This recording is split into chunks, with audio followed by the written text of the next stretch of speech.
The wind howled across the frozen mountains, carrying sharp ice crystals that cut at the skin like tiny blades. Jack pulled his coat tighter, his breath turning into mist that vanished in the darkness.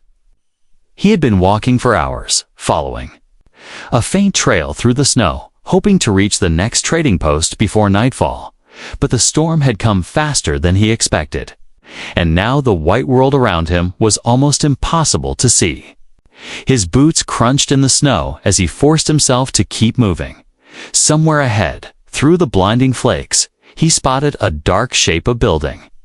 Small and half-buried under snow, hope lit in his chest. He staggered toward it, every step feeling heavier than the last. The door was half broken, but it opened with a hard push, letting him stumble into a small wooden cabin. The sudden warmth of the inside was weak. Just a dying fire in the corner, but it was better than the deadly cold outside. Jack shut the door against the howling wind, then froze. Someone was already here. In the far corner, lying on a blanket, was a tall figure covered in silver fur. Her eyes, yellow and sharp, locked onto his the moment he entered. She pushed herself up, her clawed hand resting near the hilt of a short blade by her side. Her voice was low and rough. Human, leave. Jack raised his hand slowly. I don't want trouble. I just need shelter from the storm. The alien woman, clearly wolf-like in shape, narrowed her eyes. Her long ears twitched toward the sound of the wind outside. You should not be here, she said again. But her voice was softer this time. Jack looked at the dying fire, then at her. She was shivering. Though she tried to hide it, her fur was wet from melted snow, and there was a dark stained blood on her side. You're hurt, Jack said, taking a careful step closer. Her ears lowered slightly, but she gave a short growl. Stay away. Jack stopped, raising his hands again. All right, he said. But if we don't share that fire, both of us might not make it till morning. She looked at him for a long moment, her golden eyes studying him like she was deciding whether he was worth trusting. Finally, she gave a short nod toward the empty side of the blanket. You stay there, human, she said. Jack lowered himself to the floor, close enough to feel the faint heat of the fire. The cold was still biting through his coat. His teeth were starting to chatter. He rubbed his hands together, watching the snow melt from his sleeves. She lay back down, keeping her face turned toward him as if she didn't trust him to be out of her sight. For a while, the only sound in the cabin was the wind outside and the soft crackle of the fire. Jack's eyes kept going to the wound on her side. It looked like a deep cut, probably from a blade. The fur around it was matted and dark. You're bleeding a lot, he said quietly. I will heal, she replied, her tone firm but tired. Not if the cold kills you first, he answered. She didn't respond. But her breathing grew slower, heavier. Jack could see she was exhausted. He knew that on a night like this, body heat could mean the difference between life and death. He hesitated, then pulled off his gloves and crawled a little closer. Her eyes opened halfway, watching him. I'm not going to hurt you, he said, his voice calm. I just don't want either of us freezing. After a moment, she shifted slightly, enough for him to lie beside her on the blanket. The warmth from her fur was immediate, sinking into his frozen skin. She was larger than him, her body solid and strong even in her injured state. Jack lay still, feeling the strange comfort of the heat they shared. Minutes passed, and slowly the shivering in his body eased. Her breathing was steady now, almost like she was already asleep. Jack stared at the ceiling, listening to the storm batter the walls of the cabin. Somewhere in the dark, a faint glow caught his eye. He turned his head slightly and saw a set of strange, faint symbols glowing along her neck. Hidden under the fur, they pulsed softly, like the rhythm of a heartbeat. He didn't know what they meant, but as the warmth and exhaustion pulled him into sleep, he felt something warm press lightly against his bare shoulder. Jack didn't move, thinking it was just her shifting in. Her sleep, but the heat from that spot grew stronger, almost burning. He winced slightly, but was too tired to speak. The glow from her neck seemed to grow brighter for a second before fading again. Outside, the wind screamed against the walls. Inside, the two of them lay together in the fragile warmth of the dying fire. Jack's eyes closed, unaware that by morning, nothing in his life would ever be the same. Asterisk morning light crept through the cracks in the cabin walls, casting thin lines of gold across the floor. Jack stirred slowly, his body sore from the cold night, but strangely warmer than he expected. He yawned and stretched, then froze when he noticed something unusual on his shoulder. A faint, glowing symbol was burned into his skin, shaped like an intricate knot of lines and curves. It pulsed softly, as if it were alive. Jack sat up, pulling the fabric of his coat aside to see it better. "What the hell?" he whispered, tracing it with his fingers. It didn't hurt, but there was a strange heat deep under the skin. From the corner of the cabin, a low growl rumbled. Jack turned to see the wolf alien woman Ravel sitting upright, her yellow eyes locked on the mark. She looked shocked, her ears pulled back, her breathing quick and sharp. "That mark," she said slowly, her voice caught between disbelief and anger. Jack gave her a confused look. "It was there when I woke up." "I don't know how silence," she cut him off, her tone sharper than any blade. "That is the mate's mark of my people," she said. "You bear it now?" Jack blinked, his mind trying to process the words. "Mate's mark? Like we're married or something?" Ravel's jaw tightened. "More than that," she said. "It is a bond for life. It cannot be undone." Jack shook his head quickly. "That's not possible." "I didn't agree to anything." Her gaze hardened. "The bond doesn't ask for permission. Human, it chooses." Jack's chest tightened. "Well, can't we remove it?" Her eyes narrowed further. "To remove it is to remove life itself. You would die." The air in the cabin grew heavy. Jack sat back, trying to swallow the rising panic. "I don't even know you," he said quietly. Ravel's ears twitched. "And yet, fate has decided you are my mate." They stared at each other in tense silence. Then, without warning, her eyes darted toward the door, her ears pricking forward. Jack heard it too, a crunch of footsteps in the snow outside. Slow but heavy. Her fur bristled, and she grabbed her blade. "They found me," she whispered, more to herself than to him. Jack glanced at the door. "Who?" She moved closer to the fire, speaking quickly. "Hunters from my clan. They will kill you for the mark." Jack's heart pounded. "Then we have to leave. Too late." The door slammed open with a blast of icy wind. Two tall wolf aliens stepped inside, their armor black and silver, their eyes sharp as knives. One's gaze fell instantly on Jack's glowing shoulder. The other bared his teeth. "So it's true. Ravel, you chose a human. I did not choose," she growled back. "The bond marked him without my will." "That changes nothing," the taller hunter said. "Stepping forward, he dies, and you return with us." Jack, instinctively, took a step back, his hand finding the small knife in his pack. Ravel's tail lashed behind her, her body lowering into a defensive stance. "You will not touch him," she said, her voice low and dangerous. The two hunters drew long, curved blades, the metal catching the faint light from the fire.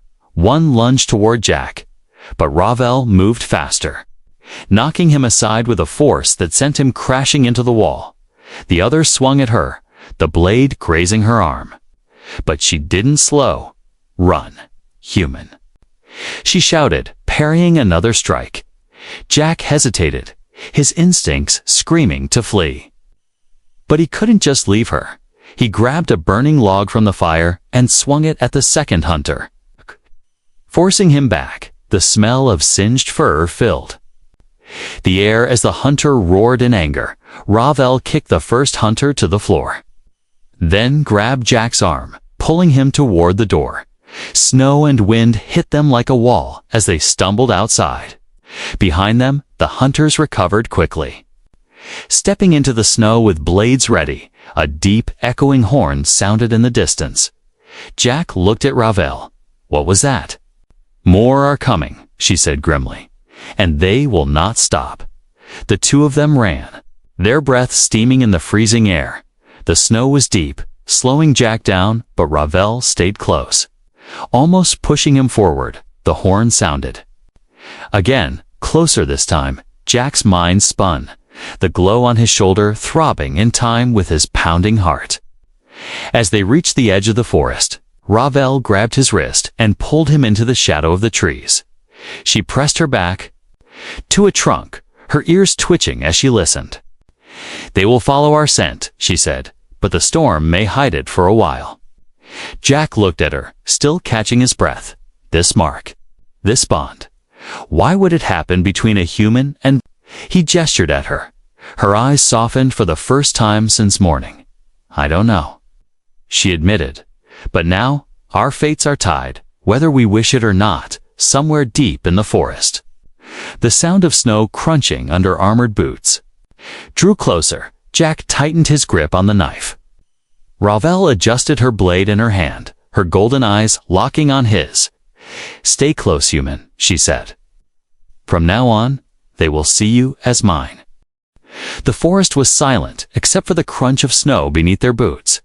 Every sound seemed louder in the cold air, the snap of a twig, the whisper of the wind through frozen branches. Jack's breath came in sharp bursts, each one clouding the air before vanishing into the white mist.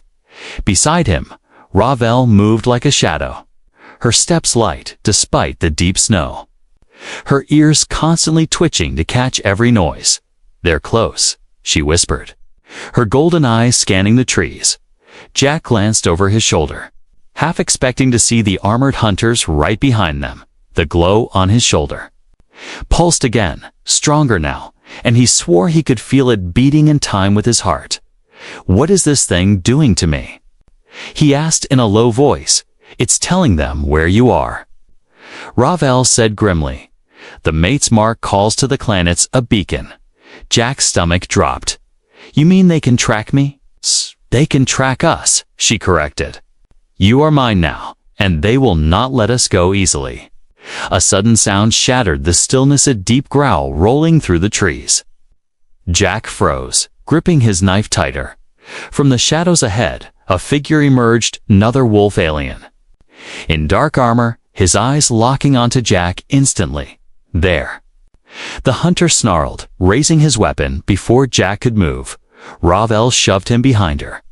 The hunter charged, his blade flashing silver in the pale light.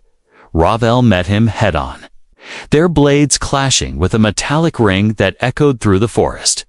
Jack backed up, but the moment he did, two more hunters stepped out from behind the trees, cutting off his escape. The tallest one grinned, revealing sharp fangs, so the rumors were truer, human marked by our kind. Jack swallowed hard. Look, I didn't ask for this. The hunter chuckled. That doesn't matter. Little prey, one of them lunged at him. And Jack barely dodged, the blade slicing a tree trunk where his head had been. He swung his knife clumsily, forcing the hunter to step back. But Jack knew he was outmatched. These warriors were stronger, faster, and trained to kill. Ravel blocked another blow from her opponent and called over her shoulder. Stay alive, human. Jack gritted his teeth. I'm trying. Snow sprayed into the air as the hunters circled, trying to separate them. Jack's heart pounded in his chest, the glow on his shoulder almost burning now. Then something strange happened. When one of the hunters got too close, the mark flared brightly. The hunter flinched as if struck by an invisible force and stumbled back. Ravel saw it too, her eyes widening for a moment. The bond protects you, she said, parrying another strike, but only if you fight. Jack didn't know how much fight he had in him, but he wasn't about to lie down and die. One hunter lunged again, and this time Jack sidestepped and shoved him into a snow-covered log. The man hit the ground with a grunt, giving Jack a precious few seconds to breathe. But then the deep, echoing horns sounded again, louder and closer. "They're calling more," Ravel said sharply. "We have to move." She slammed her opponent back and grabbed Jack's arm. Dragging him toward the deeper forest, the hunters followed. Their heavy boots pounding the snow, branches whipped past Jack's face, and the cold air burned in his lungs. He could hear the hunters snarling behind them. The sound of metal clashing as Ravel struck at anyone who got too close. Suddenly, the ground sloped downward, and Jack lost his footing, sliding through the snow until he crashed into a fallen tree. Ravel landed beside him, already pulling him to his feet. Ahead was a frozen river, its surface shimmering faintly under the pale light. Without hesitation, Ravel stepped onto the ice. Pulling Jack with her, the hunters reached the bank just as they were halfway across. "They'll follow us," Jack panted. Ravel shook her head. "Not if we do this." She slammed the hilt of her blade into the ice, cracking it. The sound echoed. And then the frozen surface began to break, large pieces shifting under their feet. Jack's heart raced as they jumped from one breaking slab to another. Behind them, one of the hunters tried to follow, but the ice gave way completely, plunging him into the freezing water below. The others stopped at the edge, snarling in frustration as Ravel and Jack reached the far bank. They ran again, not slowing until the forest swallowed them completely. Finally, they stopped beneath a massive tree, both of them breathing hard. Ravel leaned against the trunk, her ears still scanning for sounds. Jack collapsed to his knees, holding his burning shoulder. This is insane," he said, between breaths. "They're not going to stop, are they?" Ravel met his gaze, her golden eyes serious. "No, human," she said softly. "Not until one of us is dead, or until you are truly mine in the eyes of the clan." The wind rustled the branches above, carrying the distant sound of the horn once more. Jack tightened his grip on the knife, his breath forming white clouds in the cold air. If they were going to survive, he would have to learn to fight like one of them, manned fast. The forest seemed endless, each tree like a dark giant watching them from the shadows. Jack's legs burned with every step, his breath tearing at his lungs. Ravel moved ahead, quick but cautious, her ears flicking in every direction. The sound of the horn was gone now, but the silence felt even more dangerous. "We can't keep running forever," Jack said between gasps. Ravel didn't slow. "We don't need forever, we need until nightfall." Jack frowned. "What happens at night?" She glanced over her shoulder. "The storm returns, and with it, cover." The snow underfoot was softer here, the trees blocking some of the wind. But Jack could still feel the throbbing heat of the mark on his shoulder. It was like it was alive. Reacting to something unseen, he rubbed it unconsciously. "It's getting hotter again," he muttered. Ravel's gaze lingered on him for a moment. "That means they're near." Before Jack could answer, a twig snapped in the distance. Ravel's body stiffened, her hand tightening on her blade. "They've found us," she whispered. Jack's eyes darted through the trees, trying to spot movement. A flicker of black armor between the trunks confirmed her words, without another word. Ravel grabbed his arm and pulled him toward a narrow slope leading deeper into the woods. They slid down the snowy hill, branches whipping against their faces. At the bottom, the land opened into a small frozen clearing surrounded by high cliffs. Jack stopped, looking around in alarm. "This feels like a trap." Ravel's lips curled in a half-smile. "Only if you don't know the way out." She led him to a wall of rock, brushing away snow to reveal a dark, narrow opening. A cave. Jack hesitated at the entrance. "If we go in there, they can trap us." "They won't," she said firmly. This cave has another exit if you can keep up. Inside, the air was warmer, carrying the faint smell of earth and stone. The passage was tight, forcing Jack to crouch as they moved deeper. The faint glow from his shoulder reflected off the damp walls. Ravel glanced at it, her voice quieter now. You should hide that light. How? Jack asked. She tore a strip from her cloak and tied it around his shoulder, covering the mark. Her fingers lingered there for a moment before she pulled away. They continued deeper until the tunnel widened into a cavern lit by glowing crystals. The soft, blue light danced over the stone walls, making the place look almost alive. Jack slowed to stare. This is beautiful. Ravel's voice was steady, but carried a trace of pride. These caves are part of my people's old paths long before the clans turned to war. The sound of boots on stone echoed faintly from behind them. They followed. Jack said sharply. Ravel nodded once. Then we keep moving. They ran through twisting tunnels, the sound of their pursuers growing louder. At one point, an arrow clattered off the wall beside Jack, making him stumble. Ravel caught his arm. Pulling him forward, the tunnels began to slope upward, the air growing colder again. Ahead, a faint light marked the exit, but before they could reach it, 3 hunters stepped into view, blocking the way. The leader smiled darkly. No more running, Ravel. She positioned herself between them and Jack. Move or bleed. The hunters drew their weapons, the steel glinting in the crystal light. The fight exploded in a blur of motion. Ravel's blade clashed with the leader's, sparks flying. Jack ducked as another hunter swung at him.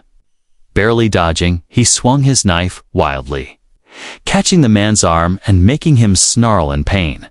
The third hunter lunged, but Jack's mark flared suddenly, the glow bursting through the cloth. The hunter froze mid-strike, eyes wide as if something unseen held him still. Ravel took advantage, disarming her opponent with a sharp twist and sending him sprawling. She grabbed Jack's hand, yanking him toward the exit. Snow blinded them as they burst out into the open air, the cold wind biting their skin. The storm was starting, thick flakes already falling heavily. Ravel looked at the darkening sky. Good. This will hide us. They scrambled up the side of a ridge, the wind howling around them when they finally reached the top. Jack glanced back through the curtain of snow. The hunters were barely visible, their shapes swallowed by the storm. Ravel led him to a cluster of boulders that formed a small, sheltered hollow. Here, they crouched. Catching their breath, Jack looked at her. We can't keep doing this. They'll just keep coming. Her golden eyes met his. Then we must stop running and start fighting. For a moment, they just sat there, the snow piling softly around them. The bond between them pulsed faintly, warm even in the freezing air. Jack didn't fully understand it, but he knew one thing: he couldn't walk away from her now. Ravel looked toward the mountains in the distance, her expression unreadable. There's a place, she said quietly, where we can make our stand. The snowstorm had faded into a pale morning mist by the time they reached the mountain valley. Jack's legs ached from the climb, but the view ahead stole his breath. A massive wooden stronghold rose from the frozen ground, surrounded by high walls carved with the images of wolves, battles, and fire. Torches burned along the gates, casting golden light on the white snow. This is your home? Jack asked. Still trying to catch his breath, Ravel's eyes hardened. It was, she said. Until they tried to chain me. Jack frowned. And now we're walking straight into it. Her tail flicked behind her.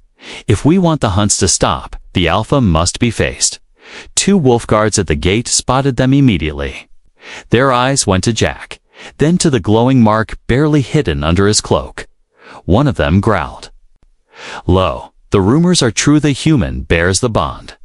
The other banged the butt of his spear against the gate, and the heavy doors opened inside.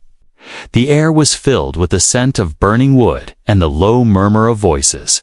Warriors lined the path, their stares sharp and unwelcoming. Jack felt the weight of every eye on him. At the far end of the great hall sat a towering figure on a throne made from carved bone and stone. His fur was dark as midnight, his golden eyes burning like fire. This was the Alpha Warlord. Ravel stepped forward, her voice steady. "Father." The hall went silent, the only sound, the crackle of the fire pit in the center. The Alpha leaned forward slightly, his deep voice filling the space. "You return, my daughter, and you bring me this." Human. Jack swallowed hard as the Alpha's gaze locked onto him. Ravel didn't flinch. The bond marked him without choice. The Alpha's lips curled into a faint snarl. "Then he will prove he is worthy of a Toradai." The warriors around them murmured in approval. Jack's stomach sank. "Wait, I'm not a..." The Alpha cut him off, rising from his throne, his towering frame casting a shadow over both of them. "Trial by combat," he declared. "If you survive, you keep the bond. If not, your body will feed the snow." Before Jack could argue, rough hands grabbed him.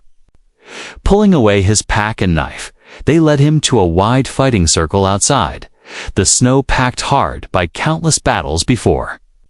A crowd gathered quickly, their voices rising with anticipation. Across the ring, a massive wolf warrior stepped forward, muscles rippling under dark fur, his fangs bared in a grin. He carried a curved blade almost as long as Jack's arm. Ravel moved close to Jack before the fight began, her voice low. "He is strong, but not fast. Stay moving, and aim for his legs." Jack tried to steady his breathing. "I'm going to die, aren't I?" Her eyes narrowed. "Not if you fight like your life depends on it, because it does." The Alpha raised a hand, and the crowd fell silent. "Begin," he commanded. The wolf warrior lunged immediately, his blade slicing through the air. Where Jack's head had been a moment before, Jack rolled aside, the snow crunching under him.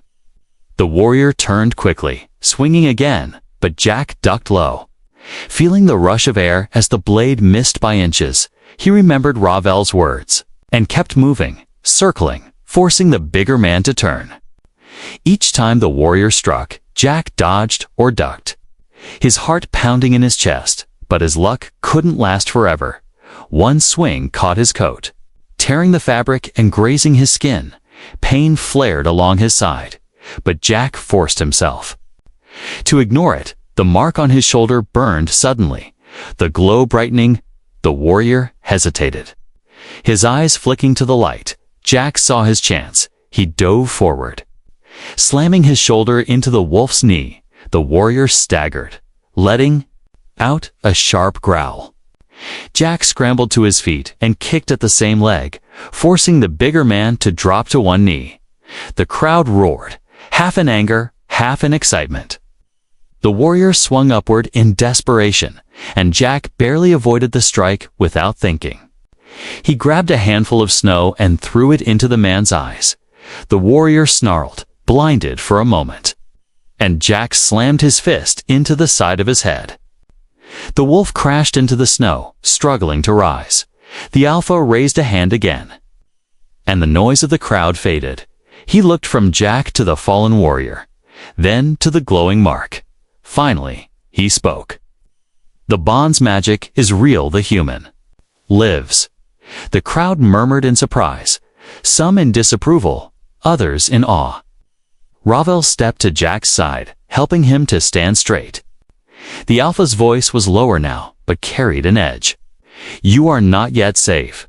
Our clans will come for you both, and they will not honor my ruling." Jack met his gaze, still breathing hard. "Then I guess we'd better be ready."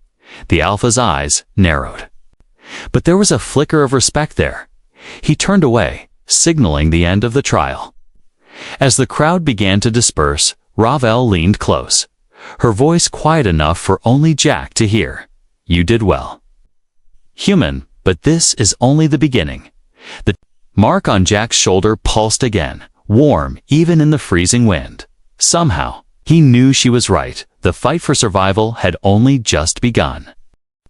The trial was over, but the tension in the air did not fade. Jack stood in the snow, his breath heavy. The heat of the mark on his shoulder stronger than ever. Ravel's hand lingered on his arm, steadying him. Her golden eyes searched his face, and for the first time there was no anger in them, only something quieter. Something almost protective. The Alpha Warlord had returned to his hall, but his warning still echoed in Jack's mind. Other clans would come, and they would not care about rules or trials. They would come for the mark hand for him. The warriors who had gathered to watch the fight began to drift away, though many still cast curious glances at the human who had stood against one of their own. Jack could feel their eyes on him, weighing him, judging him. Ravel guided him toward a smaller lodge near the far wall of the stronghold. Inside, the air was warmer, the scent of burning pine filling the space. She closed the door and turned to him, her voice low. "You fought well today." Jack gave a tired laugh. "I fought like someone who didn't want to die."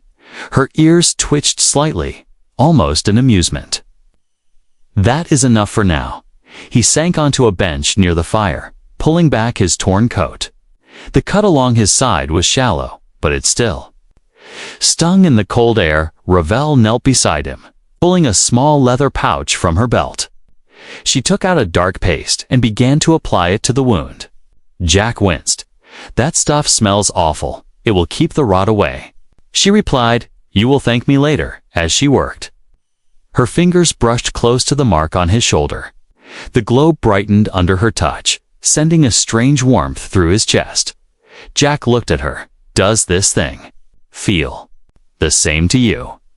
She hesitated, her eyes flicking to the mark. "Yes." "Stronger than I expected." He leaned back, trying to understand. "What exactly does it mean? You said it's for life, but why me?" Ravel shook her head slowly. "The mate's mark is ancient. It chooses based on strength, spirit, and something deeper, something even we do not fully understand." Her voice dropped even lower. "It is rare for it to bond across species. But when it does, the bond is commutios. Powerful." The warmth from the mark was spreading now. Slow but steady. Jack didn't know if it was magic, biology, or something else entirely, but he could feel her somehow, like a quiet echo of her heartbeat. In the back of his mind, "You feel it too, don't you?"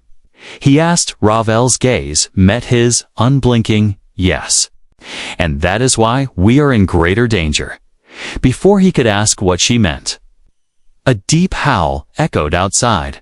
Ravel stiffened, her ears pointing toward the sound. "That is not one of my father's warriors," she said, her tone sharp.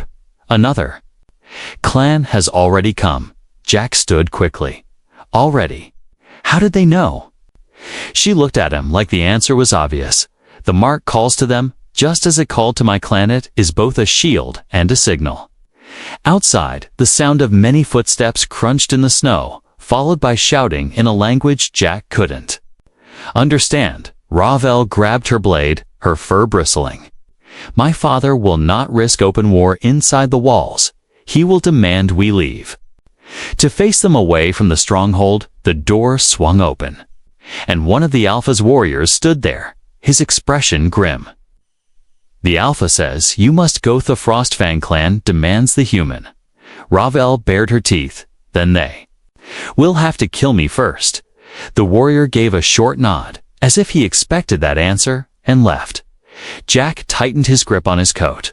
"So what's the plan?" Ravel looked at him for a long moment, then said, "We leave now." Through the old tunnels under the walls, minutes later, they were moving quickly through a hidden stone passage lit only by small torches. The air was damp and cold, but Jack didn't care. He just wanted distance between them and the voices shouting above. The tunnel eventually opened into the forest beyond the stronghold. The snow here, untouched, Ravel paused, scanning the trees. "We head east. The Frostfangs hunt better in open ground, but the forest will slow them." They moved quickly. But the mark on Jack's shoulder burned hotter with each step. It wasn't Pen yet was warning. "They're following us," he said. Ravel nodded. "Yes, but the bond will awaken fully tonight. When it does, you will understand more." Jack frowned. "Awaken? What does that mean?" She glanced at him, her eyes glinting in the fading light. "It means you will feel everything I feel. Fear, anger, and more." They reached a sheltered ravine as the sun dipped below the horizon, the sky turning a deep blue. Ravel built a small fire, the orange glow casting shadows on her silver fur. She sat across from him, her expression serious. "When the bond awakens, there is no turning back. We'll make us stronger, faster, and harder to kill." Jack stared at the flames. "And what's the downside?" Her voice was quiet but certain. "If one of us dies, the other will follow." The fire popped softly, and the air between them grew heavier. The mark's glow began to spread in faint lines across his chest, pulsing with her heartbeat. Jack could feel her emotions, now a mix of determination and something softer. Something she was trying to hide. He met her gaze. "I'm not running." "Ravel, not from you, not from this." For a moment, her lips curved in the faintest smile. Then, "Human," she said. "Tomorrow, we stop being prey." Asterisk. The night was cold, but the air around the fire was thick with heat from the glowing bond. Jack sat with his back against the rock wall of the ravine.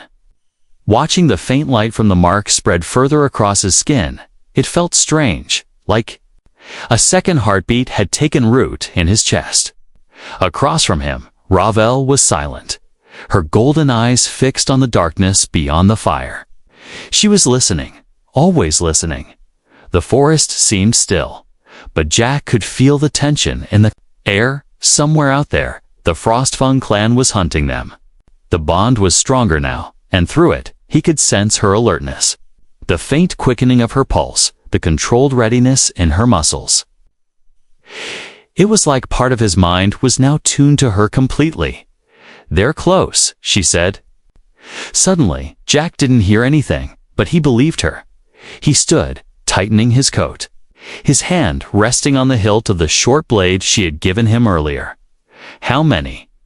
he asked. She tilted her head slightly. "At least 6, and their tracker." Jack frowned. "And what do we do?" Ravel's gaze shifted to him, her voice calm but sharp. "We stop running." When the first Frostfang emerged from the trees, Jack knew she was right. They moved like shadows, their white furred armor blending into the snow, their eyes glinting in the faint firelight. The leader stepped forward, his breath steaming in the cold air. "Give us the human," he growled. "And we let you live, Ravel." She stepped between them and Jack, her stance unshaken. "He is mine." The Frostfang leader bared his teeth. "Then you die with him." The fight came fast. 2 Frostfangs rushed from the left, blades raised. Ravel met them in a blur of movement, her sword clashing with theirs, sparks flying in the night. Another came straight for Jack, the steel flashing toward his neck. Jack ducked low, the bond guiding his steps in sync with Ravel's S. He slashed upward, catching the attacker's arm. Forcing him back, the bond surged, and Jack felt her strength in his own limbs. He moved faster, more precise, his mind almost reading her movements. When she spun to block an attack, he was already striking the exposed flank of another enemy. It was as if they were one fighter in 2 bodies.